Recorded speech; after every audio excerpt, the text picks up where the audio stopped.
Merci à tous et à toutes d'avoir fait l'effort de venir ce soir en dépit d'une météo et d'une canicule absolument effroyable. Donc j'apprécie beaucoup que vous soyez venus.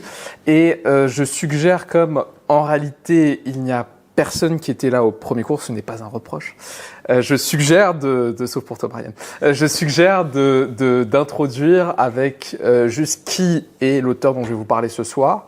Et je vais résumer très brièvement le contenu qu'on a abordé dans le premier cours. L'auteur dont on va parler ce soir, donc, c'est Hacham José Faour, qui était un auteur américano-argentin-syrien.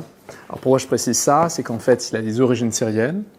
Il a atterri dans une communauté syrienne en Argentine, et c'est là qu'il a grandi. Et ensuite, il est passé aux États-Unis, où il avait une communauté à New York. Et le Rav Mordechai Eliyahu, qui était donc l'un des anciens grands rabbins d'Angleterre, ancien grand rabbin d'Israël séfarade, disait à son propos qu'il était le plus grand sage séfarade qu'on pouvait trouver aux États-Unis à son époque, donc le XXe siècle. Il est mort en 2020. Il a écrit beaucoup d'ouvrages à la fois académiques et thoraïques. Académique parce qu'il est diplômé en philologie, en tout ce qui est l'étude sémantique de la langue hébreu. Et c'est un auteur qui a beaucoup été acclimaté à ce qu'on appelle les théories postmodernes, c'est-à-dire l'idée au fond que l'objectivité, la vérité, la recherche de la vérité est quelque chose qui est absolument inaccessible et que quiconque a une prétention de vérité est en réalité quelqu'un qui plaque sa vision particulière du monde sur d'autres visions potentielles. Et donc, c'est un rabbin qui, tout en étant religieux, pense que la notion de vérité n'existe pas. Le fait qu'il existerait une vérité objective sur le sens de la vie, du monde, n'existe pas. Et juste avant, je termine sur son profil et je développe ensuite ce point qui est fondamental, qui est le point qu'on a étudié lors du premier cours. C'est un rabbin qui est difficile à classifier parce qu'il n'était pas orthodoxe. C'est-à-dire qu'il n'avait pas une pratique qui répondait à des standards de pratiques religieuses aussi élevés qu'on peut trouver dans certains milieux aujourd'hui. Mais c'était bien un juif normatif, c'est-à-dire pour lui, il y a une halakha, il y a une loi juive qui régit la vie, tant comment est-ce qu'on fait la prière, comment est-ce qu'on pratique le Shabbat, comment est-ce que se pratique la cacheroute. C'est juste que ces standards ne sont pas des standards dits orthodoxes, mais c'est pas non plus, et ce serait une insulte que de dire ça, c'est pas non plus un rabbin, on pourrait dire massorti, c'est-à-dire quand on pense à des rabbins qui sont pas orthodoxes mais normatifs, on pense au courant dit massorti, qui est un courant de la réforme. Non, c'était un rabbin, dira-t-on, séfarade. Et pour reprendre la blague que j'ai faite au premier cours, mais comme il n'y avait que Aaron, je vais la refaire, c'est pas grave. Quand je dis judaïsme séfarade, en fait, ça ne parle à personne parce qu'aujourd'hui, quand on dit cette expression, on pense juste à les clés, faire une halot en forme de clé pour Shabbat. Voilà, c'est ça le judaïsme séfarade aujourd'hui. C'est quand même extrêmement dommageable au vu de la richesse intellectuelle de cette tradition. Donc, par judaïsme séfarade, on appellera c'est une tradition à la fois herméneutique, c'est-à-dire comment est-ce qu'on comprend le judaïsme en tant que loi. C'est une tradition philosophique et qui est difficile à qualifier, si ce n'est, si je devais peut-être le dire d'une phrase, que la compatibilité entre la religion et la philosophie, le savoir de manière générale, est un acquis. C'est-à-dire que c'est quelque chose qui n'a pas besoin d'être théorisé, c'est quelque chose qui fait partie de l'éducation. Pour reprendre une expression de Moshe Koppel, dira-t-on que c'est une première langue. C'est-à-dire qu'il n'y a pas eu tous les débats dans le monde séfarade. D'ailleurs, c'est assez marquant, par exemple, avec le Rav Bibas, qui est une grande figure du judaïsme séfarade au moment de la modernité, de l'émancipation des Juifs. Il n'y a pas eu tous ces débats théoriques de « Ah, en fait, le judaïsme, c'est compatible avec la philosophie, parce que si on prend tel auteur et tel principe et tel machin, à la fin, ça fait des chocs à pic, on peut étudier la philosophie. » Non, pour prendre un exemple concret, je finis sur la présentation. Par exemple, le Rav Bibas, au XIXe siècle, il disait la chose suivante. Quand quelqu'un est malade, on lui change son alimentation. Il ne s'agit pas de prendre l'expression au pied de la lettre, mais voilà, l'idée c'est de dire quand quelqu'un est malade, il faut changer ses habitudes, il faut changer son alimentation, etc.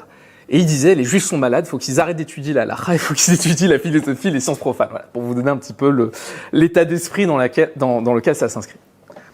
Ce que nous avions donc étudié dans le premier cours, et heureusement c'est une idée qui est en fait assez simple, donc je ne vais pas la développer très longuement et je pense qu'elle est assez facile à saisir.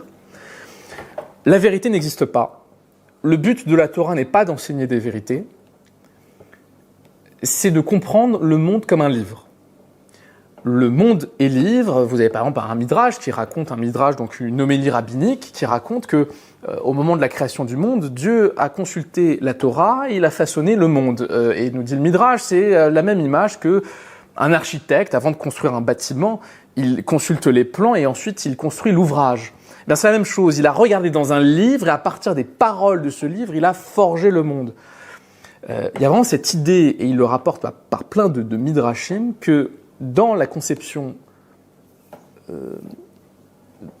des sages, le monde est un livre, la Torah est un livre, et le but, c'est de créer du sens à partir de ce livre. Et en ce sens-là, la Torah n'est pas un livre de vérité métaphysique, au sens de vérité, salutation, au sens de vérité qu'il faudrait enseigner de façon objective et universalisable.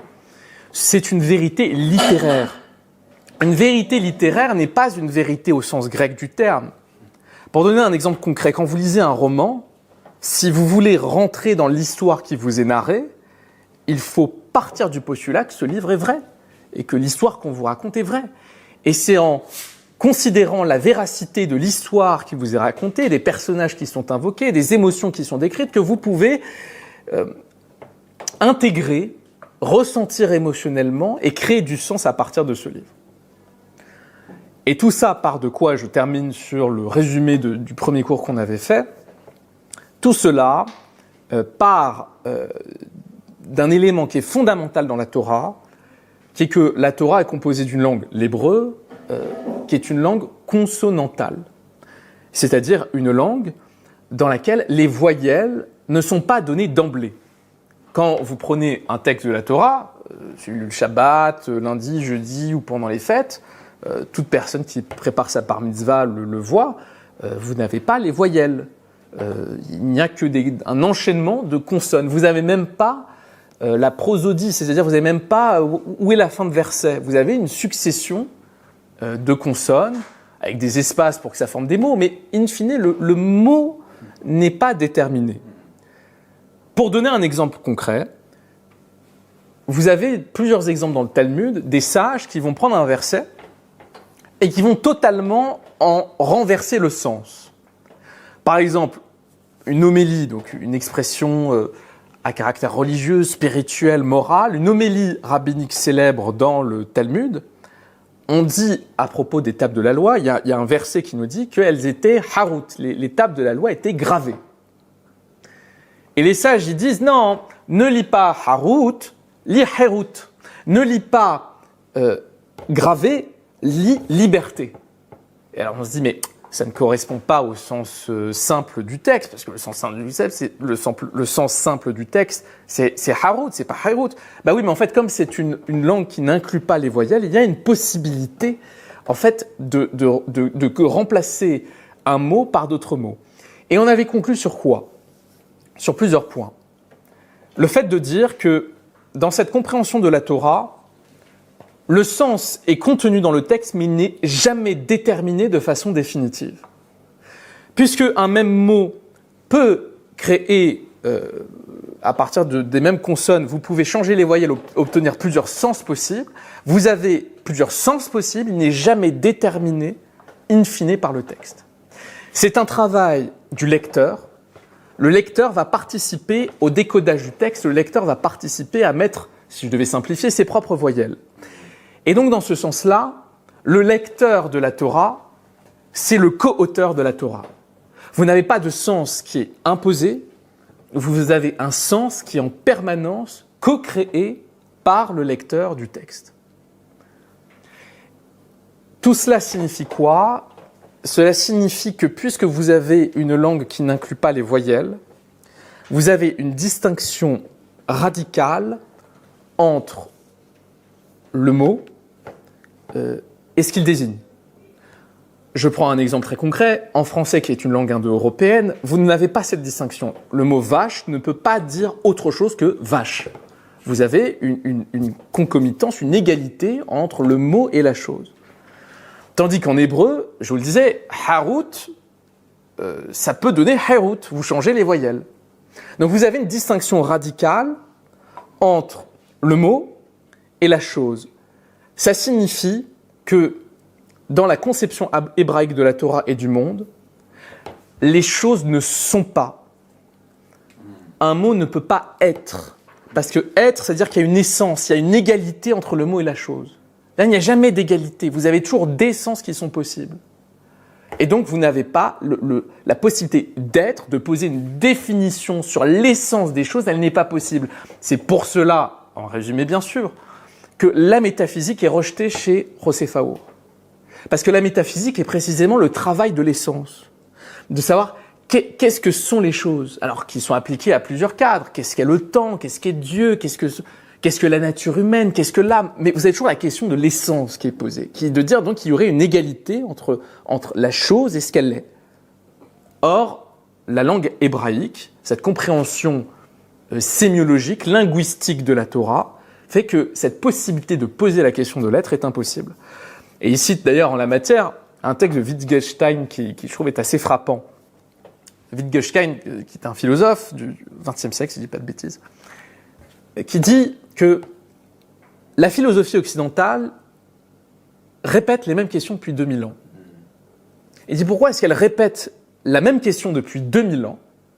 Parce qu'elle est bloquée dans un langage, dans une linguistique, qui pose la question de l'être. The verbe to be, ou être en français, c'est quelque chose qui est possible dans des langues indo-européennes. Donc en fait, poser la question de la métaphysique, plus qu'un rejet de la métaphysique, poser la question de la métaphysique chez José Faur, en fait c'est déjà être prise au piège d'une langue. Donc vous l'aurez compris, chez José Faur, il y a une primordialité de la langue dans la constitution de ce qu'est une culture, de ce qu'est un peuple, de ce qu'est le rapport au monde. Et là je vais enchaîner donc sur le propos de ce soir.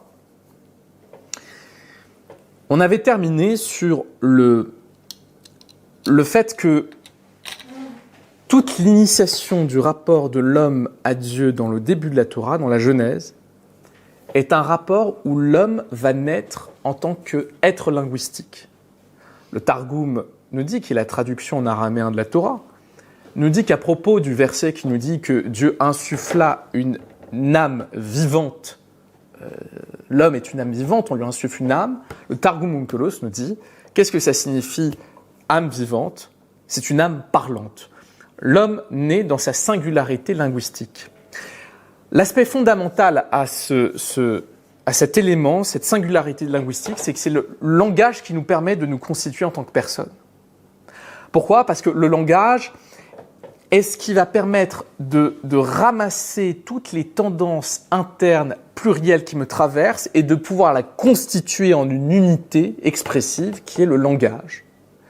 A fortiori que c'est dans le langage que je peux me situer en tant que je par rapport à un tu. Et je vous passe les étapes, mais grosso modo, au moment où Adam nomme les animaux, c'est-à-dire quand Dieu le place dans le jardin d'Éden, il y a un moment où Dieu lui fait nommer les animaux.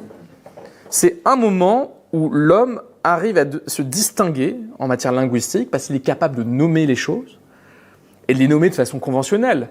Alors ça, c'est plutôt l'interprétation de Maïmonide par rapport à Judas Halevi, mais Maïmonide estime que ce processus où Adam nomme les animaux est un processus conventionnel. En d'autres termes, lorsque Adam nomme, je sais pas, une vache, c'est arbitraire, ça ne renvoie pas une essence sur ce qu'est la vache. Adam a besoin de nommer les choses. Pour les nommer, il emploie un processus conventionnel qui s'appelle la langue. Cette langue, on estime que le mot vache veut dire vache. Vous avez le moment où il nomme sa femme également, où il arrive à voir à se situer par rapport à elle, à se reconnaître comme étant du même genre, de la même espèce. Je vous passe les étapes, mais voilà, le point est le suivant. En instituant l'homme en tant qu'être linguistique, en tant qu'être parlant, on institue un rapport de dialogue avec Dieu qui me permet de me constituer en tant que sujet. Je viens de vous faire tout le résumé du premier cours. J'en arrive donc sur la deuxième partie qui va beaucoup aborder ce soir la question du Midrash. Le Midrash, dans la littérature rabbinique, correspond à une méthode d'herméneutique, c'est-à-dire une méthode qui vise à créer du sens à partir du texte. C'est l'exemple que je vous ai donné tout à l'heure. Ne lis pas Haroud, ne lis pas qu'elles étaient gravées, lis qu'elles étaient liberté. Autre exemple, vous connaissez sans doute la Haggadah, le récit. Quand on parle de Haggadah, c'est un midrash, donc une herméneutique, appliquée à un récit qui n'a pas de caractère légal. C'est un récit qui vise à transmettre des valeurs. Vous avez une Haggadah qui est célèbre, celle de la montagne renversée. Haggadah qui nous raconte qu'au moment où les Hébreux sont au mont Sinaï, Dieu a pris la montagne, l'a retournée, il a dit « soit vous acceptez la Torah, soit… » Bon, évidemment, je pense que ce serait vous insulter ce soir si je devais préciser que les Haggadot n'ont pas à être prises au pied de la lettre. Je suis heureux qu'il y ait des cercles comme celui-ci où je n'ai pas besoin de le préciser parce que ce n'est pas toujours le cas. Tout ça pour dire quoi ? Cette Haggadah, en fait, comme beaucoup de Midrashim, part du texte. En fait, le texte fait un jeu de mots.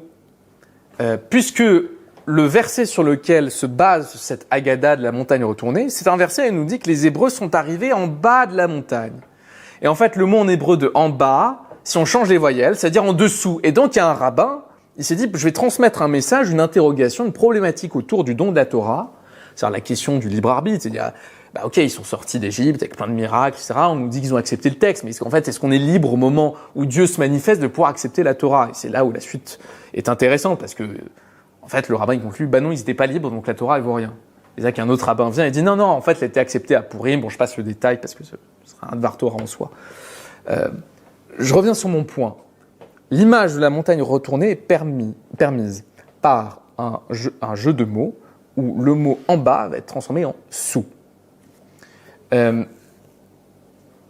Et tout ça pour vous dire quoi ? Oui, donc la possibilité de prendre appui sur le texte pour créer des sens, pour créer des images et aussi pour créer des lois. La déracha, cette technique herméneutique, non seulement permet d'avoir divers récits, le Talmud est rempli de ce genre de récits, où on prend appui sur un verset pour dérouler une histoire, une image, une leçon, mais ça va aussi en matière légale. C'est-à-dire que les rabbins, au sens le plus littéral, créaient des lois. Vous savez, il y a beaucoup ce cliché de la grand-mère juive qui dit « non, mais ça, c'est les rabbins qui l'ont inventé ». Oui. Il y a beaucoup de lois, oui. Oui. Mais précisément, moi, ce que je vais interroger, c'est qu'il y a une philosophie extrêmement puissante derrière cette possibilité-là, que je vais résumer en une phrase, et ça va résumer toute la première partie du cours que je vous ai exposé. Les mots de Dieu ne sont pas imposés, ils passent toujours par la compréhension des hommes. Jamais, jamais, jamais, jamais, la question qui se pose d'un point de vue rabbinique, c'est qu'est-ce que veut dire le texte ? C'est quel est le sens qu'on crée dedans. Et donc c'est là où la déracha est l'application d'une forme de liberté du peuple d'Israël dans sa compréhension de la Torah. Je voudrais introduire, c'est pas moi, c'est Rosefao, je voudrais aborder un premier élément qui en fait est le fondement de ce système, c'est le système de l'alliance.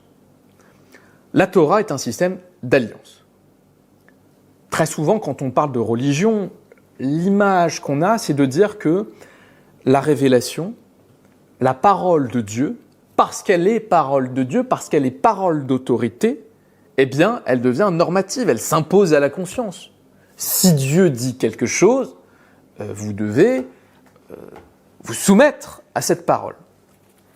Le système politique de la Torah ne s'inscrit pas dans cette compréhension du rapport à Dieu. Il s'inscrit dans une compréhension d'alliance.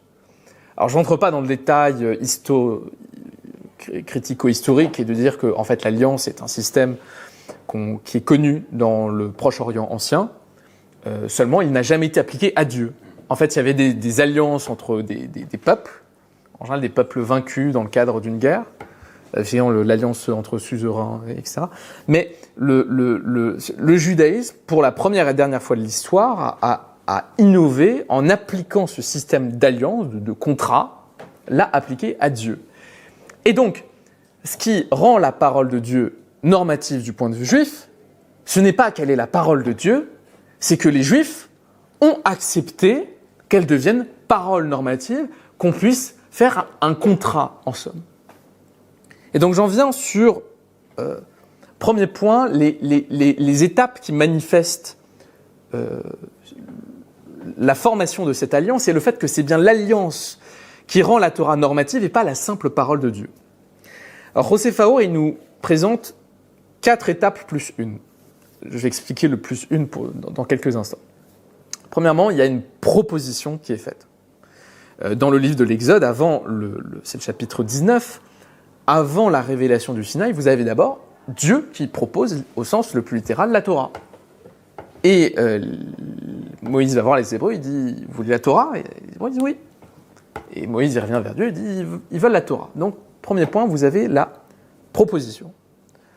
Ensuite, vous avez la théophanie. Vous avez la vision, l'événement de la révélation au mont Sinaï.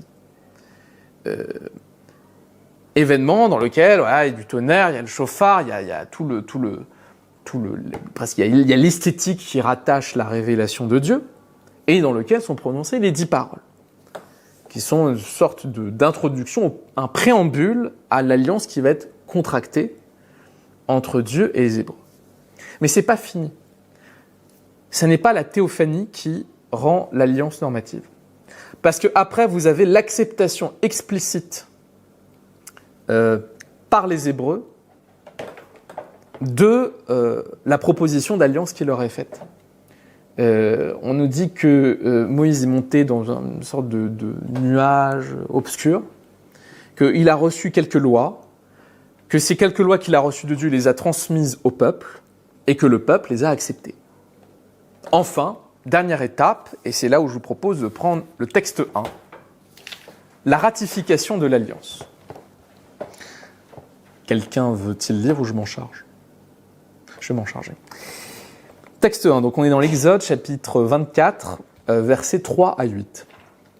Moïse, de retour, transmit au peuple toutes les paroles de l'Éternel et tous les statuts. Et le peuple entier s'écria d'une seule voix, « Tout ce qu'a prononcé l'Éternel, nous l'exécuterons. » Moïse écrivit toutes les paroles de l'Éternel. Le lendemain, de bonne heure, il érigea un autel au pied de la montagne, puis 12 monuments, selon le nombre des tribus d'Israël. Il chargea les jeunes gens d'Israël d'offrir des holocaustes et d'immoler comme victimes rémunératoire des taureaux au Seigneur. Victimes rémunératoire, holocaustes, etc., c'est des types de sacrifices qui sont légiférés par la Torah. Alors Moïse prit la moitié du sang, la mit dans des bassins et répandit l'autre moitié sur l'autel.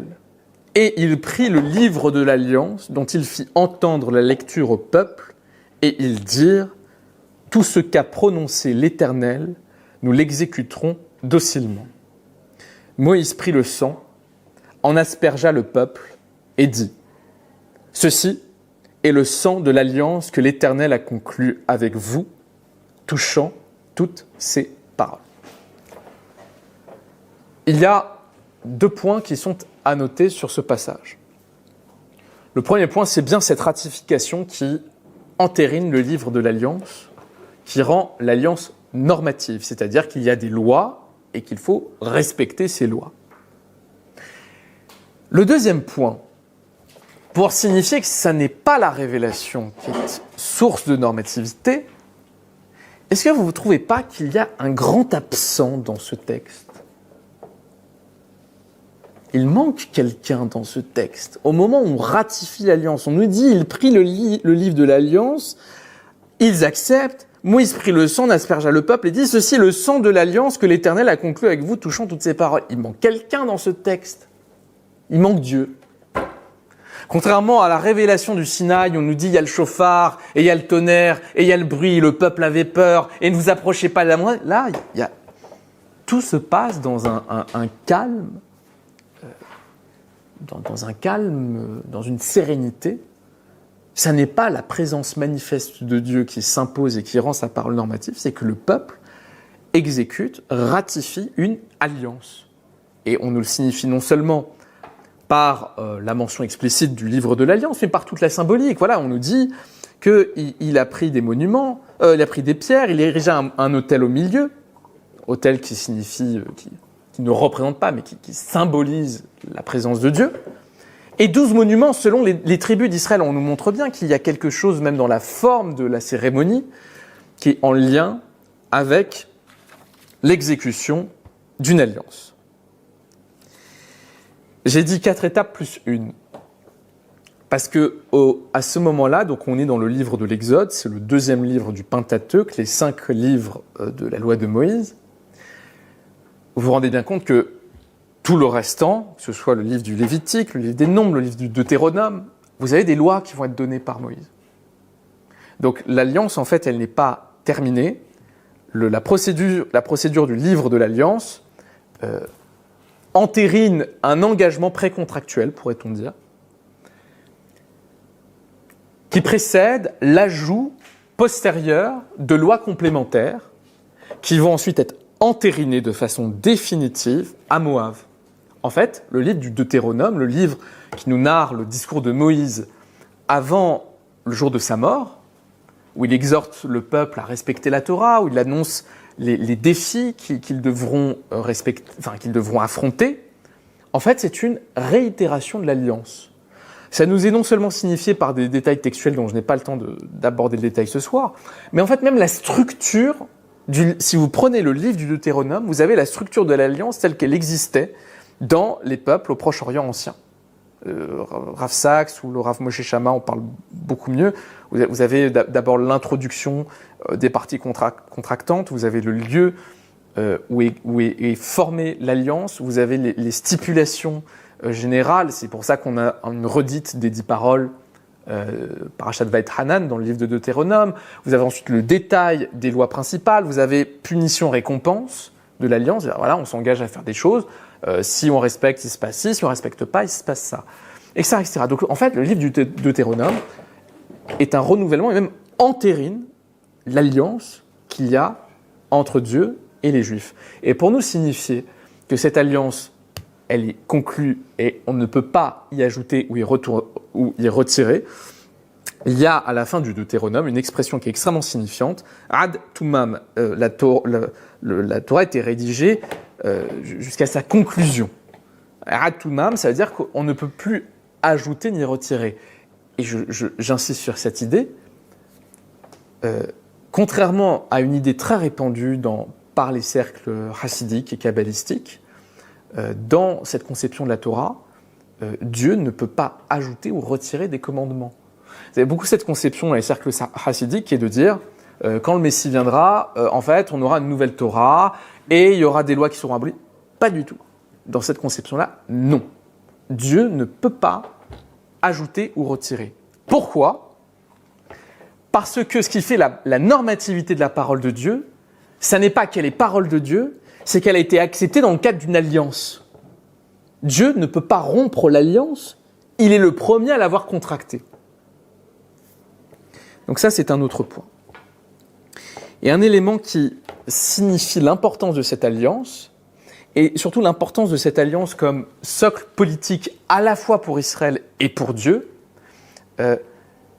Aujourd'hui, toutes les synagogues, on met les rouleaux de Torah dans ce qu'on appelle un Echal. Je ne sais pas bien comment on peut le traduire en français. L'arche. Le Echal, et ça la Torah à plusieurs reprises, notamment dans les prophètes, je crois, nous le signifie. Le Echal, à la base, c'est le lieu où les rois païens siégeaient. Quand on dit que la Torah est dans le Echal, on est littéralement en train de signifier que la Torah est notre roi. La Torah est au socle, c'est le fondement de l'autorité politique. Je vais préciser l'idée. Aujourd'hui, tous les États politiques, même pas qu'aujourd'hui, en fait, toute l'histoire de l'humanité des régimes politiques, C'est une histoire où vous avez un rex, un pouvoir politique, qui institue une loi. C'est donc le pouvoir politique qui crée, organise les lois et les institutions. Là, c'est le contraire. C'est la loi qui institue le rapport à Dieu, qui institue les commandements, qui institue l'autorité politique, etc., etc. C'est donc un rapport qui est renversé. Et on y reviendra un petit peu plus tard. Les rabbins insistent bien sur le fait que Dieu respecte la Torah. Des agadotes un peu bizarres, on nous dit que Dieu il met le talit et les téphilines. Dieu il met le talit et les téphilines. Non. Ce qu'on veut nous signifier, c'est que Dieu est le premier à respecter les commandements. Parce qu'il est engagé dans un cadre d'alliance. Ça vient s'opposer à une doctrine notamment grecque ou romaine. Il s'appelle l'immunité du souverain. C'est-à-dire l'idée que le souverain, parce qu'il est souverain, parce qu'il a un pouvoir absolu, parce qu'il a un pouvoir qui vient des dieux, il peut instituer des lois, mais lui-même n'est pas obligé de les respecter. Là, on est en train de nous signifier l'exact contraire. Dieu respecte la loi qu'il a lui-même contractée. L'alliance, je terminerai sur un dernier détail technique. L'alliance ne peut pas être dissoute. L'alliance ne peut pas être dissoute. Alors, parce que Dieu le dit explicitement. Dieu, parce que vu que l'une des deux parties contractantes est éternelle, Dieu, il est éternel dans le temps, et que Dieu est soumis à l'alliance qu'il a créée, elle ne peut pas être dissoute. Elle est donc éternelle.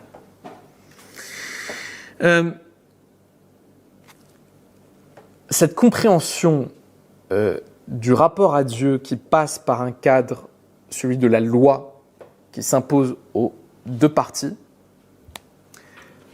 c'est une rupture avec le paganisme et avec d'autres formes de religiosité qui voudrait nous signifier que le rapport à Dieu pourrait en premier lieu passer par la compréhension de sa volonté ou de son esprit. En d'autres termes, il y aurait des normes, par exemple la Torah, mais en fait, la vraie volonté de Dieu, c'est de faire ci ou ça. Et donc, on pourrait abroger les normes pour respecter la véritable volonté de Dieu. Dans l'affaire de l'alliance, la volonté de Dieu, ça n'existe pas. C'est-à-dire le fait de servir Dieu par un cadre qui serait extérieur à celui de l'alliance, ça n'existe pas. Un exemple très concret. Je vous propose de prendre le texte 2 qui se situe dans le premier livre de Samuel. Pour resituer, là on a parlé du Pentateuque, les 5 livres de la loi de Moïse. Les 5 livres terminent sur le peuple qui est sur le point de conquérir la terre de Canaan. Il est suivi par le livre de Josué qui nous narre la conquête de cette terre. S'ensuit le livre des Juges qui nous raconte l'installation des Hébreux sans autonomie politique, c'est-à-dire qu'il y a des juges, sorte de leaders charismatiques et circonstanciés dans le temps, qui viennent leader le peuple face à des menaces militaires extérieures. Mais vous n'avez pas d'État, vous n'avez pas de souverain, vous n'avez pas d'armée constituée, c'est une sorte de fédération de tribus, pourrait-on dire même d'anarchie en réalité. Et s'ensuit le livre de Samuel. Le livre de Samuel qui nous raconte l'instauration de la monarchie. Dans le tout début de la monarchie, vous avez le roi Shaoul, le premier roi d'Israël, qui reçoit l'ordre de pourchasser et d'éliminer Amalek. Et le roi Shaoul va presque le faire. Il va sauver à la fin le roi et j'avoue, oui, une partie du bétail. Le gros bétail, merci. Et le prophète Samuel qui va donc voir Shaoul et qui lui dit « Mais tu n'as pas respecté la parole de Dieu. » Et Shaoul qui lui répond « Mais si, parce que le gros bétail, pourquoi je ne l'ai pas tué comme Dieu me l'a ordonné ?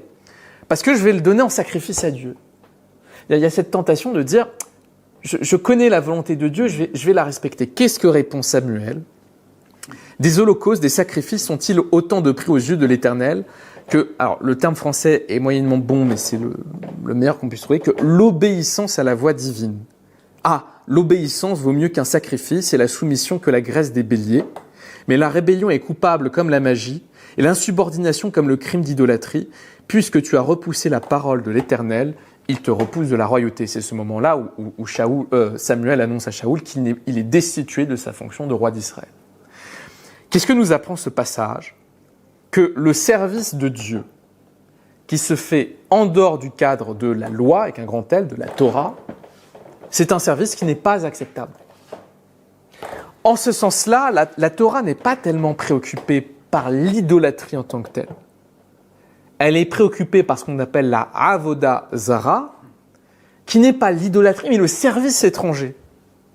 Ça signifie quoi ? Que, effectivement, l'interdit de la avoda zara, du service étranger, implique l'interdiction de servir d'autres dieux que le Dieu avec lequel on a contracté une alliance, mais ça implique aussi l'impossibilité, l'interdit de servir notre Dieu avec des moyens qui ne seraient pas prescrits dans le cadre de l'alliance.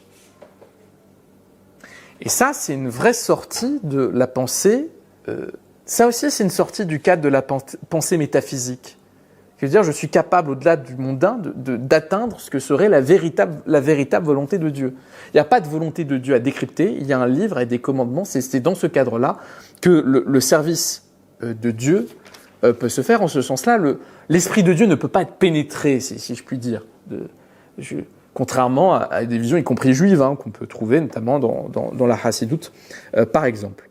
Et c'est pour cela que tout le travail rabbinique de l'exposition de la halakha, de dire, en fait, la Torah nous expose tel commandement, ce commandement se traduit de façon concrète de telle ou telle manière. Par exemple, le service de la prière se traduit par une prière centrale qui s'appelle la Hamida. La Hamida est composée de 18 bénédictions plus une, chacune correspondant à un ordre déterminé. C'est-à-dire le fait d'avoir ce détail légal, ce détail halachique, répond au besoin de servir Dieu dans un cadre qui n'est pas étranger à celui qui a été contracté dans le cadre de l'Alliance. Est-ce que je me pose la question de la pertinence de la généralisation à partir du cas de Samuel, parce que il y avait quand même une volonté de Dieu, ou en tout cas une formulation explicite, qui consistait à enjoindre Shaoul de n'épargner personne. Et donc, ouais. Par la parole prophétique. Oui, par la parole prophétique. Shmuel, Ok, par Shmuel, mais il s'agissait du coup de servir Dieu, pas juste en dehors du cadre de la loi, mais en dehors du cadre de la loi, en sachant que Dieu avait imposé une certaine loi et qu'on la contredisait, pareil, qu'on allait à l'encontre de cette loi. Justement, c'est le Shaoul ne respecte pas la parole qui lui a été adressée. Et c'est en ce sens-là que quand il dit « Ah mais en fait les animaux je vais les sacrifier », il dit « En fait j'ai trouvé un autre moyen de servir Dieu », Samuel lui répond « Il n'y a que la parole de l'Éternel et le cadre de cette parole qui est légitime pour le service de Dieu. » Mais j'ai trouvé un autre moyen de servir Dieu contre l'avis de Dieu explicite. Et qui est réprimé par le prophète. Qui est réprimé par le prophète, mais on pourrait imaginer que dans un cas où Dieu ne s'est pas exprimé, et où ça ne contredirait pas frontalement la Torah, il pourrait y avoir, je pourrais décider de servir Dieu en, je sais pas moi, en montant et descendant sur un palmier, j'en sais rien, 5 fois par jour, en faisant des pompes tous les matins. Tant que c'est pas interdit, effectivement, il ne s'agit pas de nier des possibilités individuelles, de trouver son expression particulière et intime du rapport à Dieu. Il s'agit en revanche, pour tout ce qui a trait à du légal, de ne pas inventer des lois ou de ne pas prétendre créer une normativité là où elle n'existe pas. Et de prétendre et surtout de prétendre connaître la volonté de Dieu, par-delà les normes qui sont données. D'accepter que ça vient du bas. Oui. C'est une façon pour nous de nous attacher à quelque chose, mais de ne pas prôner c'est ça. Une forme de compréhension véritable de la parole. C'est dans le cadre de cette alliance que, je vous le disais, c'est permis par une langue, mais en fait, c'est le cadre de cette alliance qui le pense. Le fait que on puisse interpréter le texte autrement que son sens littéral, même si je vais revenir sur ce point après, c'est parce que Israël est co-contractant d'une alliance avec Dieu. Et donc il participe directement à la fabrication de la norme. Je vous disais, les mots de Dieu sont conditionnés par la compréhension des hommes.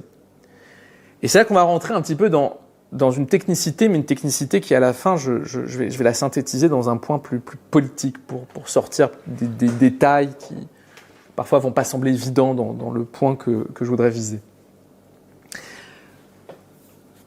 Ce qui permet de penser le cadre de l'alliance et de penser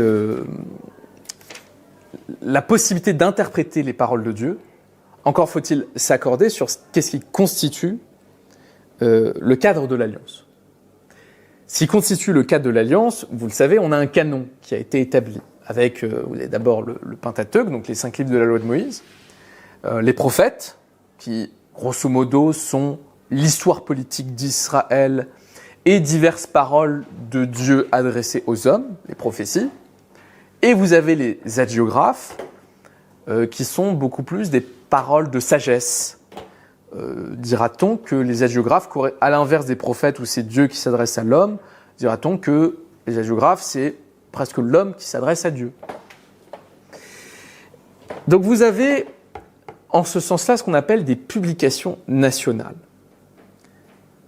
Les textes qui constituent la Torah écrite, les 3 blocs que je viens de vous exprimer, ce n'est pas seulement des textes qui sont divinement inspirés, ce sont des textes qui ont été entérinés comme faisant partie des institutions nationales d'Israël, des publications nationales.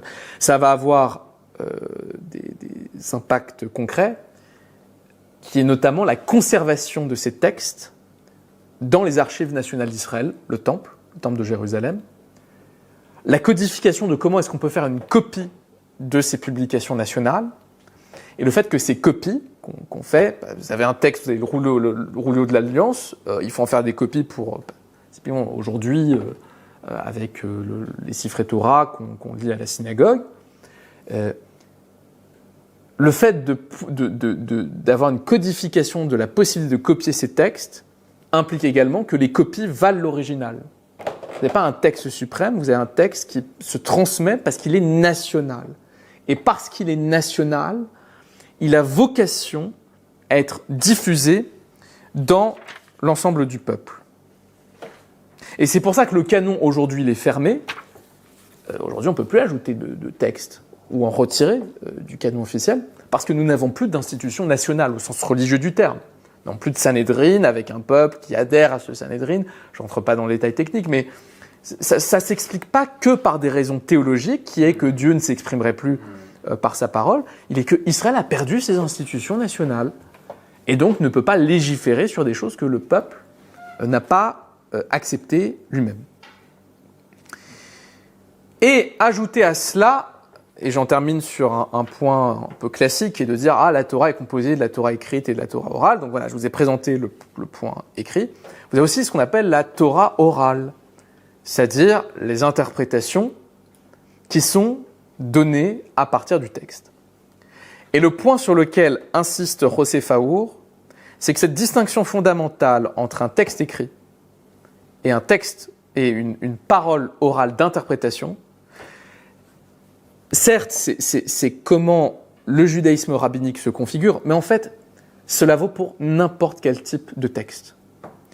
Tout texte que vous abordez, que ce soit de la philosophie, que ce soit un roman, que ce soit une poésie, c'est pas seulement vous lisez des mots et ces mots s'imposent à vous. La compréhension sémantique que nous avons de ces mots découle d'un contexte plus général, d'un esprit pas au sens propre, mais au fait qu'il y a des conventions implicites qui participent de la sémantique. Le fait que certaines langues, pour parler d'un même objet, ont plusieurs mots pour établir plusieurs distinctions. Le fait qu'un même mot ne soit pas compris de la même façon, n'ait pas la même définition, ne renvoie pas la même esthétique à une époque par rapport à une autre, montre qu'en fait, un texte écrit dépend toujours d'un contexte dit oral, d'un contexte non linguistique qui permet de d'assembler les diverses informations qui nous sont transmises par un texte. Je ne vous ai pas perdu, j'espère. Non, c'est clair ? Donc c'est une distinction fondamentale qui vaut pour tout type de texte, qui est de dire qu'un texte dépend toujours d'un contexte plus global. C'est ce qu'on appelle la Torah orale. Qui est de dire que la compréhension qu'on a du texte dépend de la tradition qui s'est transmise au sein d'Israël.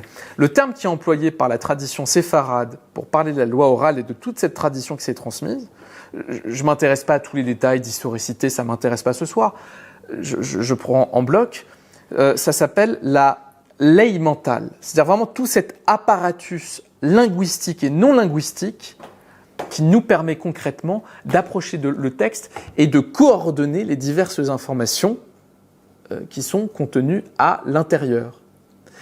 Un élément concret, j'y reviendrai à la fin, mais pour rendre ma parole un petit peu plus claire, parce que là, pour l'instant, je suis conscient que c'est un peu cryptique. Je vous ai parlé d'un corpus tout à l'heure qui s'appelle le Targum. Le Targum est la traduction en araméen, par Onkelos, du texte de la Torah. Et en fait, vous vous rendez compte que le Targum Onkelos, il incorpore dans une visée qui pourtant est littérale. C'est une traduction, il n'y a pas de volonté d'interpréter le texte. Mais cette traduction littérale, quand vous l'étudiez dans le détail, elle incorpore des interprétations par les rabbins. La compréhension littérale qu'on a du texte dépend d'un contexte plus général, qui est à la fois linguistique, culturel, philosophique, etc., qui nous permet d'approcher le texte. C'est pour ça qu'en réalité, parler de sens littéral à propos de la Torah, ça n'est pas juste. Le terme qu'il emploie, c'est le sensus communis. C'est le sens commun, le sens conventionnel qu'on donne à la Torah. C'est pour ça que quand on parle du pshat, pour le dire en hébreu, le pshat, comment il est défini dans le Talmud, on nous dit c'est le sens qui est donné au texte, y compris par un sadducéen. C'est-à-dire, pour le remettre dans son contexte du Talmud, on est au début de l'ère commune. Vous avez les Sadducéens qui est une secte opposée aux pharisiens, le judaïsme rabbinique, le judaïsme du Talmud. On nous dit le pshat, c'est le sens qui est compris, y compris par les Sadducéens, c'est-à-dire des gens qui a priori ne sont pas d'accord avec nous sur les interprétations légales à donner au texte. Donc ça n'est pas le sens littéral de juste quelle est la définition des mots, c'est le sens conventionnel.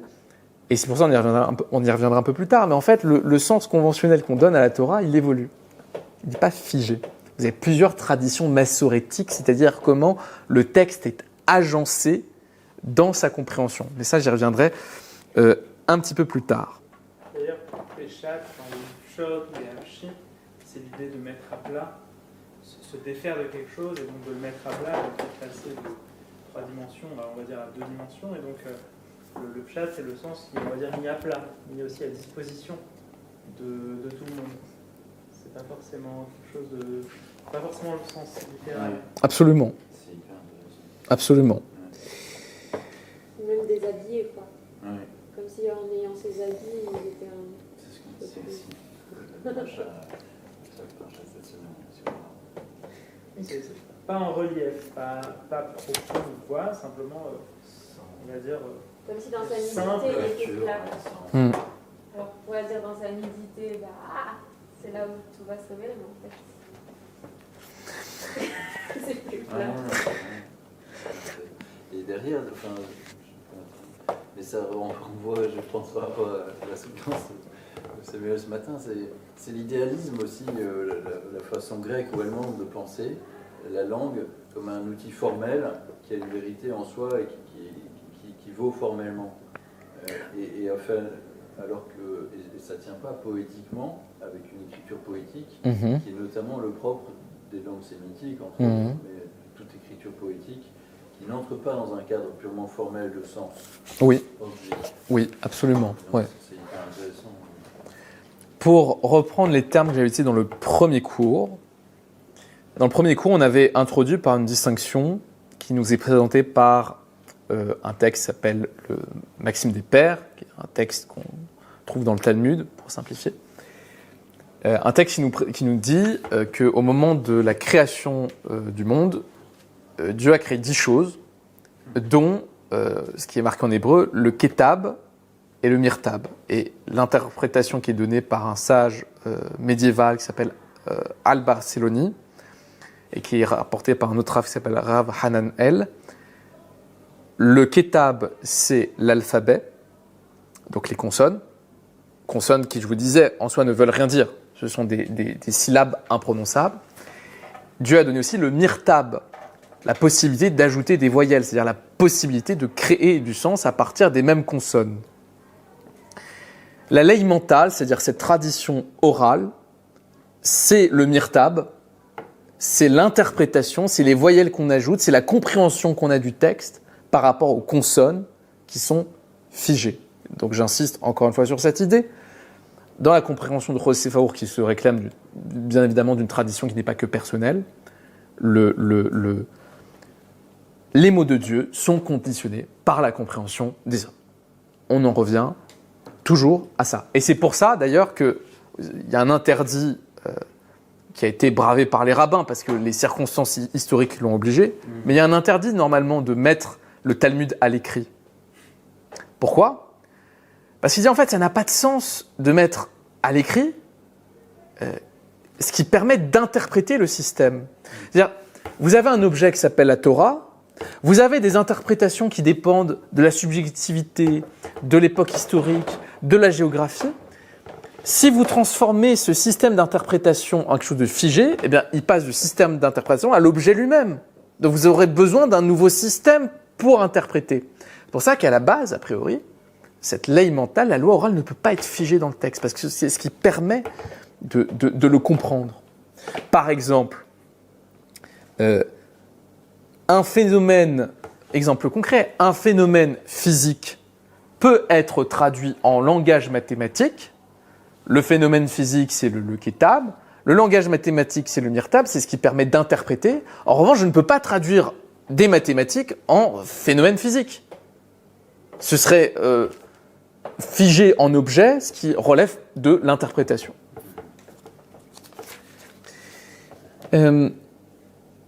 Quand on postule donc que la loi orale a été donnée en même temps que la loi écrite, qui est l'affirmation des rabbins, ils disent le Mont Sinaï, c'est pas seulement le texte écrit, c'est la loi orale qui va avec. On veut nous signifier que dans la conception des rabbins, il y a une horizontalité dans la relation entre Dieu et Israël.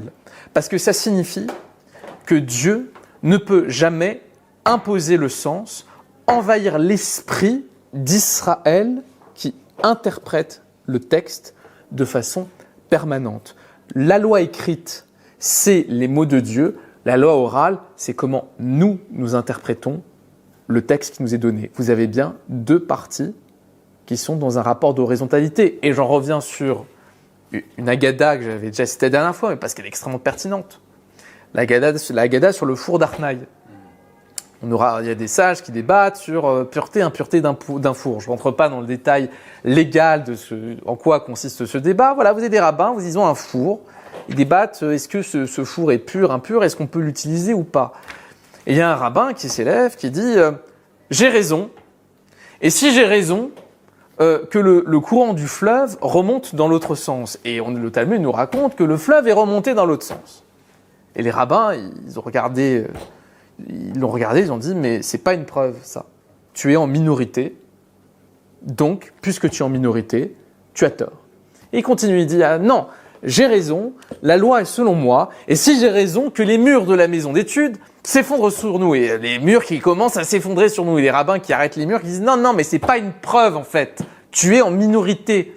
Tu n'as pas le droit d'imposer ton sens. Et ça continue jusqu'à la fin où il dit, si j'ai raison, qu'il y ait une voix céleste qui s'exprime et qui dise que j'ai raison. Et il y a une voix céleste qui s'exprime, qui dit que le rabbin a raison. Et les sages qui disent, il cite un verset, Lo Bashamaim Hi. La Torah n'est pas au ciel. Ça signifie quoi ? Dieu ne peut pas imposer le sens que les hommes donnent à la Torah. Elle a quitté le domaine du ciel pour s'implanter dans celui de la terre. Dieu ne peut pas imposer le sens de l'alliance. Est-ce que jusque-là, vous avez éventuellement d'autres questions ? Je terminerai sur un point. Si vous avez bien saisi tout ce que j'ai dit, la question classique qu'on pose à propos d'un livre, comment faut-il l'interpréter ? Quel est le véritable sens du texte ? C'est une question qui est inopérante. C'est une question qui n'existe pas. La question qui est de dire quel est le véritable sens de la Torah, et les uns qui vont répondre ci et ça, et qui d'ailleurs, ça a fondé notre religion. Le geste catholique est de dire le véritable sens de la Torah annonce la nouvelle alliance. De ce point de vue-là, c'est quelque chose qui est inopérant parce qu'on ne cherche jamais à savoir quel est le véritable sens du texte. Le texte, c'est ce qu'on en fait, c'est pas ce que le texte est. Pour approfondir ce point, José Faour aborde la question, et j'arrive sur la fin du cours parce que je ne voudrais pas trop dépasser non plus. Il aborde la question de l'acceptation du livre d'Esther. Comme vous savez, la fête de Pourim, qui célèbre la victoire des Juifs qui ont failli être exterminés dans le royaume de Perse, il y a un livre qui nous raconte ces événements. Ce livre est le livre d'Esther, du nom de la reine Esther qui a participé à sauver les Juifs. Et le texte nous dit que le livre d'Esther a été écrit et déposé dans les chroniques des rois, des rois de Perse. Le livre d'Esther fait partie des archives nationales. Il a été écrit, apposé sur un texte et fait partie des archives nationales de Perse. Et sur ce, la tradition nous raconte, dans le traité Megillah dans le Talmud, que la reine Esther a malgré tout demandé à ce que son texte soit écrit dans un livre. Et là, on ne comprend pas. Parce qu'on dit, juste avant, il a été rédigé, déposé dans les archives nationales. Elle dit, non, je veux en faire un livre. Alors, je vous passe le détail parce que le temps file, mais l'idée est la suivante. Un livre, du point de vue de la Torah, ce n'est pas simplement un écrit. C'est un texte qui a été publié par les institutions nationales d'Israël. Le débat en question, c'est que Esther veut que le livre d'Esther fasse partie des archives nationales d'Israël. Alors, je vous passe le détail. Il y a plusieurs éléments qui permettent la publication officielle d'un livre dans le canon d'Israël. Il faut d'abord une présentation. On présente le texte. Il faut ensuite une acceptation, et cette acceptation se divise en deux parties. Un, c'est de garder le texte. Deux, c'est de le transmettre. Et transmettre, c'est-à-dire l'étudier, lui accorder du sens, faire des dérachotes là-dessus. Je vous ai pas dit ce soir, ce sera sur la déracha, le fait de créer du sens à partir du texte. Transmettre le texte, c'est créer du sens, c'est faire des dérachotes à partir de ce texte. Et autre élément intéressant sur le livre de Pourim, on pourrait penser que, étant un livre divinement inspiré, je répète plusieurs fois le même point, mais pour que ce soit compris à travers des exemples divers et variés, on pourrait penser que le livre d'Esther étant divinement inspiré, c'est un livre qui vaut pour soi, qui devrait faire d'office partie de la tradition d'Israël. Or, vous avez un débat dans le Talmud entre deux rabbins. Là encore, je vous passe le détail, je pourrais donner toutes les références si besoin, si vous l'étudiez de votre côté. Il y a un débat pour savoir, on nous dit un moment dans le texte écrit du livre d'Esther, on nous dit qui yemouv et qui belou. Le texte a été certifié et accepté. Et il y a un débat entre les sages. Alors les deux sages en question étant, je vous prie de m'excuser un instant, Samuel et Rav. Donc vous avez deux sages, un qui s'appelle Samuel, l'autre Rav. Ils débattent parce qu'ils ne sont pas d'accord sur le statut du livre. Samuel estime que le livre a été certifié par Dieu et accepté par le peuple. Autrement dit, il réitère l'idée que parce que Dieu a certifié le livre, il a ensuite été accepté par le peuple. Rav, il n'est pas d'accord. Il dit, en faisant, là encore un jeu de mots avec le texte, je vous passe le détail, il dit que le texte a été certifié par le peuple et que c'est parce que le texte a été certifié par le peuple qu'il a été accepté dans les cieux. Toujours cette idée qu'un texte, pour faire partie, pour être d'autorité, il doit être accepté par l'ensemble du peuple et s'inscrire dans un processus de publication nationale. J'en arrive à ma conclusion, parce qu'il y aurait plein d'autres points à aborder, mais j'ai peur de manquer de temps et je n'ai pas envie de les aborder avec comment ça dire, la précipitation. La chaleur commence à m'enlever mes mots. Je vais terminer, j'en arrive sur la dernière partie, je vous propose de prendre le texte 4. Je t'en prie. Normalement, c'est Rav qui a... Donc lequel? Celui qui dit que le peuple a certifié, que les cieux ont accepté par la suite. Il y a quand même un débat. Oui. Oui, parce qu'en fait, merci. Parce qu'en fait, c'est ce point de détail, entre autres, que je n'ai pas le temps d'aborder ce soir, mais en fait, dans le canon biblique, vous avez les publications nationales qui ont fait l'objet d'un processus entier de publication nationale, qui peuvent faire l'objet de ce processus de dérachote que je vous exposais, à savoir le fait de créer du sens à partir du texte. Et vous avez d'autres textes qui n'ont pas fait l'objet de cette publication nationale et qui, parce qu'ils ne font pas partie de cette publication nationale, sont consignés dans nos archives, mais n'ont pas vocation à être exposés, à créer du sens. Mais là, je passe le détail. Je vous propose le texte 4 qui va résumer un peu beaucoup de points qu'on a abordés ce soir. La structure, donc c'est dans le livre de José Faour, la structure loi écrite orale, ou ketab mirtab, c'est-à-dire le texte et son interprétation, relève d'un principe de linguistique générale. Le traitement d'un texte écrit ou système ketab repose sur un cadre de référence non écrit, ou système mirtab, qui confère au texte son sens et sa dimension textuelle. Il obéit au principe selon lequel l'écriture, quelle qu'elle soit, il parle pas seulement de la Torah, implique un contexte mental non écrit. Et de citer Wittgenstein, mon œuvre se compose de deux parties, celle présente ici, plus tout ce que je n'ai pas écrit. Et c'est précisément cette seconde partie qui est importante.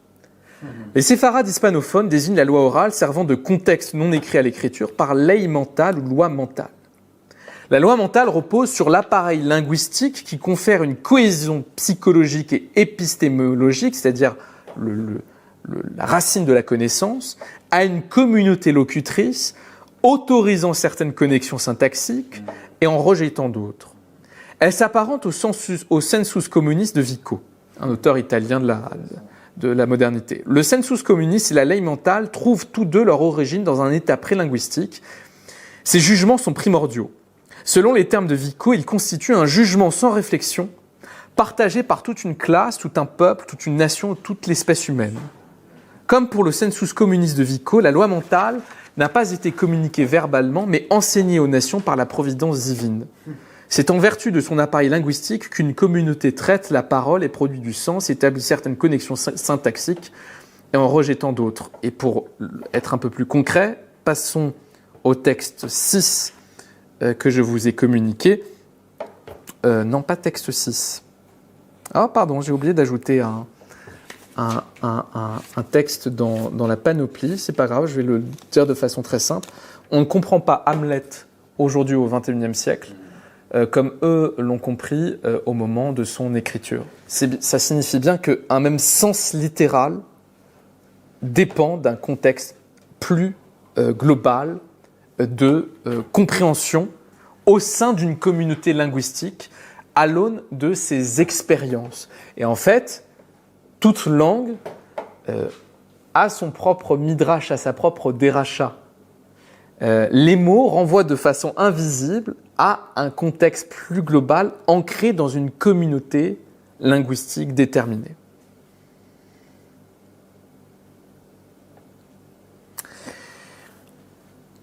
C'est pour cela, et là j'en arrive à ma conclusion, c'est pour cela que le débat talmudique n'est pas un débat de vérité. C'est pour ça que dans le débat talmudique, vous avez un avis et son contraire à propos de la même loi. Parce que ça n'est pas affaire de vérité, c'est affaire de création de sens. Et la création de sens, c'est un processus qui ne renvoie pas à un énoncé de vérité, mais à une création artistique, littéraire. C'est la subjectivité qui s'investit de quelque chose pour créer autre chose. Et c'est pour cela que le sens n'est jamais dicté par autre chose, que par des arguments, le Talmud ce ne sont que des arguments qui sont échangés, par la règle majoritaire. Il y a des midrashim qui le disent très clairement, Moïse qui dit « mais comment est-ce qu'on interprète la loi ?» Et Dieu qui lui répond « c'est la majorité qui tranche ». Parce que ça n'est pas affaire de vérité, quand ça n'est pas affaire de vérité, mais de consensus, de comment on aboutit à une loi, c'est une affaire de majorité. Et donc de débat, de rationalité, de contradiction. Ce qui fait que les rabbins n'ont pas non plus une autorité, ce qui permet la garantie de l'alliance, ce qui fait que les rabbins n'ont pas une autorité illimitée, c'est que ce processus de dérachot, c'est-à-dire d'interprétation du texte, en changeant les voyelles, en décontextualisant un verset pour l'appliquer à un cadre qui a priori n'a strictement rien à voir, pour prendre un verset et lui faire changer complètement le sens en l'insérant dans un autre contexte. Tout ce processus-là de création de sens, il n'existe que pour un élément, et c'est le dernier élément technique que je vais évoquer ce soir, je vous le promets, que pour ce que le Rambam, Maïmonide, appelle dans le texte de la Torah des dinim muflaim, c'est-à-dire des éléments dans le texte qui, a priori, ne sont pas équivoques. C'est-à-dire quand on les lit dans le texte, on ne comprend pas bien quel est le sens définitif à aborder. À propos de ces versets-là, on applique des dérachotes, on applique tout un processus de création de sens. Mais les rabbins n'ont pas une autorité limitée. Pourquoi ? Parce qu'il y a une alliance et les dérachotes, et c'est là où on arrive à la limite des dérachotes, elles ne peuvent pas abolir le socle de l'alliance. Puisque ce qui permet de faire des dérachotes, c'est d'avoir contracté une alliance dans laquelle Israël peut interpréter le texte, je ne peux pas faire une déracha qui annule l'alliance elle-même. Je ne peux pas, par exemple, faire une déracha, créer une loi dans laquelle je dis que le Shabbat n'existe pas. Parce que le Shabbat fait partie de l'alliance. Ce que je peux faire, c'est définir les modalités précises de ce qu'est le Shabbat dans son application concrète, mais je ne peux pas annuler le commandement en lui-même, parce que sinon ce serait déraciner l'alliance et ce serait conférer aux rabbins une autorité illimitée, ce qui les rendrait, ce qui les inscrirait dans un rapport d'autorité qui ne serait pas ce rapport de liberté que je vous expose depuis tout à l'heure. Pour conclure, la compréhension de la Torah, je vous ai abordé plein d'éléments techniques ce soir. Là, j'en ai abordé un sur les dinim muflaim, sur la déracha, sur qu'est-ce qu'un midrash, qu'est-ce qu'une agada, sur qu'est-ce que la ley mentale. J'ai abordé plein d'éléments techniques. Je vais essayer de condenser tout ça, de dépasser la technicité pour exposer le point politique en présence. Le point politique en présence, c'est toujours cette même idée, mais que j'ai exposée à travers ces éléments. Les mots de Dieu sont conditionnés par la compréhension des hommes. Israël, par ses institutions nationales, participe à déployer, à dérouler un sens qui est en permanence changeant. Parce que le but n'est jamais de dire quel est le sens objectif du texte ou quel est le sens caché du texte, quelle est la véritable volonté de Dieu par-delà l'apparence immédiate du texte. C'est toujours de créer du sens, de ne jamais être dans l'objectivité. Ça implique donc plusieurs choses. Un rapport à Dieu qui est horizontal. Dieu n'impose pas sa parole, elle est toujours décodée dans un sens ou dans un autre, de façon changeante et fluctuante en fonction de la subjectivité des époques, des histoires. Elle dépend toujours de l'interprétation des hommes. L'autre point, c'est de dire que le socle de la vie juive religieuse, c'est une compréhension du monde qui est littéraire. Faour le dit de façon explicite, pour comprendre la Torah, il vaut mieux se fier aux romanciers qu'aux théologiens. Comprendre la Torah comme texte interprétable, qui crée du sens, c'est ça qui importe. Et j'ouvre une une ouverture, j'ouvre une ouverture, je suis définitivement très fatigué. J'introduis une ouverture, mais ça, ce sera peut-être pour l'année prochaine pour le cercle ou alors pour Ayeka. Ça, j'aurai l'occasion de refaire un cours. Ce que critique Faour à travers cette conception de la Torah, c'est non seulement des systèmes basés sur la verticalité institutionnelle, c'est-à-dire sur le pouvoir absolu du roi ou du monarque ou du président de la République ou de n'importe qui impose le sens des lois. Les lois sont toujours affaire de comment elles sont interprétées par le peuple à travers ces institutions qui sont elles-mêmes pas illimitées. Je viens de vous exposer que les rabbins ne peuvent pas abroger les termes de l'alliance. Autre chose, les rabbins, par exemple, ne peuvent pas légiférer en matière de foi. Ça, c'est une autre limite à la déracha. Les rabbins ne peuvent pas définir de manière définitive le contenu de la foi, de est-ce qu'il faut croire que Dieu il a un corps ou pas un corps, est-ce que Dieu il est un ou il est plusieurs, etc. Alors, en ce sens, Rossé Faour, qui est maïmonidien, en ce sens, pour moi, il s'oppose à certains égards à Maïmonide, mais ce serait à nuancer, c'est pas le débat de ce soir. Mais tout ça pour dire quoi ? Que non seulement il dénonce tout système vertical dans lequel, en fait, le souverain ne serait pas lui-même soumis aux lois et à l'interprétation permanente qu'on doit en faire, mais autre chose au-delà de cette perspective générale sur le pouvoir politique qui vaut pour n'importe quel pouvoir. Par exemple, il va ensuite, dans la section 3 de son livre The Horizontal Society, aborder la question de l'esclavage en Égypte, où en fait, tout ce que je viens de vous exposer là de façon très théorique va se déployer de façon concrète dans la délégitimation du pouvoir égyptien et de manière générale dans la tradition juive, dans la délégitimation de toute forme d'absolutisme royal ou autre. Et plus que ça, Faour dénonce l'abandon des Juifs de cette compréhension littéraire de la Torah. Et lui, l'élément majeur qui a fait des Juifs un peuple analphabète, c'est-à-dire là je vous ai dit, compréhension littéraire de la Torah, c'est un livre ça s'interprète, donc peuple alphabète qui doit analyser sémantiquement le texte pour pouvoir l'interpréter. Ce qui a rendu le peuple analphabète pour Faour, c'est la Kabbale. La Kabbale a rendu le peuple juif analphabète. Parce que la Kabbale a une prétention, c'est l'inverse exact de tout ce que je viens de vous dire. Il n'y a pas d'horizontalité, il y a verticalité. Il y a certains hommes qui sont plus à même de comprendre quelle est la volonté véritable de Dieu. Il n'y a pas de compréhension littéraire. Ce qui fait découler la norme, c'est pas comment est-ce que nous comprenons collectivement la Torah, c'est une tradition cachée, prétendument détenue par certains et qui est révélée à l'ensemble du peuple. Ce qui fait autorité, ça n'est pas le débat rationnel, argumenté, qui ne cherche pas l'objectivité du monde, c'est au contraire une compréhension où certains éléments participent littéralement au bon déroulé du cosmos. Et tout cela, et c'est pour ça que la critique de Faour à l'égard de la Kabbale, la tradition mystique européenne, certes, elle est fondée sur des éléments liés au rationalisme, à Maïmonide, etc. Mais en fait, c'est d'abord une critique politique.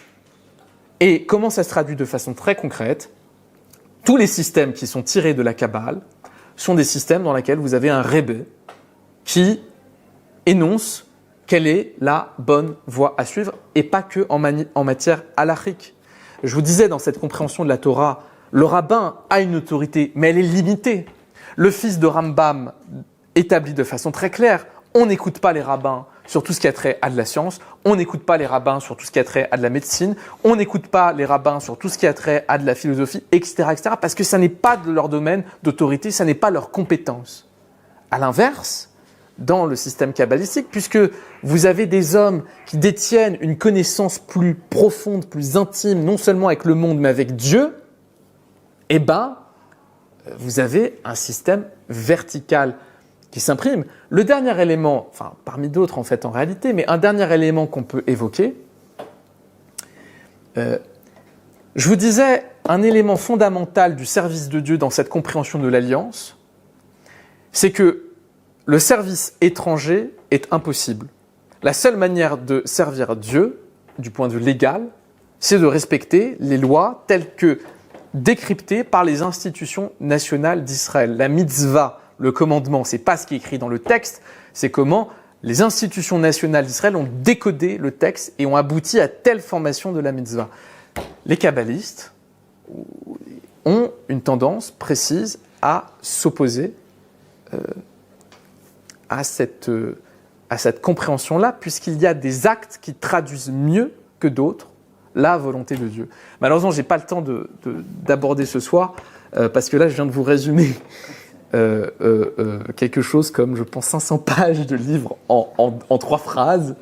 La dernière section de ce livre s'appelle The Folly of Israel, où vraiment il y a une attaque frontale à l'égard de la Kabbale, parce que ce qui fait la préciosité de l'alliance pour Faour, c'est non seulement cette conception littéraire du monde, cette conception littéraire de la Torah, qui aboutit à un rapport d'horizontalité avec Dieu, qui a été substitué par d'autres conceptions, qui réinstaure tout le canon païen de la verticalité entre Dieu et les hommes. Merci à vous pour votre présence. Merci bien. J'espère que je ne vous ai pas trop assommé, parce que ça fait... Et alors, est-ce que d'abord, il y a des questions de compréhension ?